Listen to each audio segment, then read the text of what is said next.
অবশেষে ১৫ ঘন্টা পর সেই ৬ মাস বয়সী শিশুটিকে উদ্ধার করা হয়েছে। আমরা এখন সেই শিশুটির বাড়ি অর্থাৎ চাকতায় আমরা অবস্থান করছি। এই বাড়িটাই হচ্ছে শিশু চেহরিসের বাড়ি। আমরা কিছুক্ষণ আগে তার বাবা এবং মা দিকে এখানে আমরা দেখেছি এইটি শিশুটিকে এই ঘরের মধ্যে রাখা হয়েছে।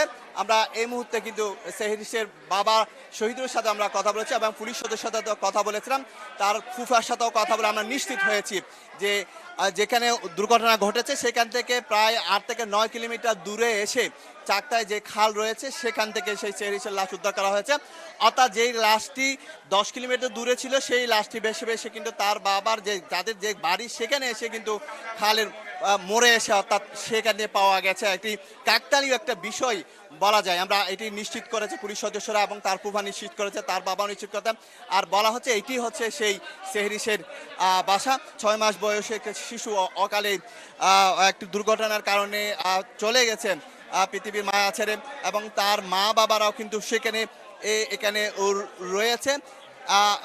এই যে এখন একটু যেটি তাদের মধ্যে একদম উৎকণ্ঠা ছিল তারা কেন লাশটি পাওয়া যাচ্ছে সেইটার পর কিছুটা হলেও তাদের মধ্যে উদ্বেগ কেটে গেছে এবং তাদের অনেকের যে উদ্বেগ ছিল সেটি তারা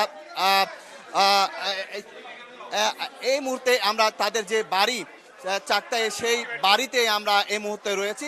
সেই বাড়ির ভেতরে কিন্তু চেহরিসের মরদেহটি রয়েছে এবং তার পরিবারের সদস্যরা কিন্তু একটু বলছেন যে আসলে মানুষের বেশি উৎসুক, মানুষের ভিড় চলছে, সেই জন্য তারা কিন্তু বলছে এখান থেকে একটু নেমে যাওয়ার জন্য।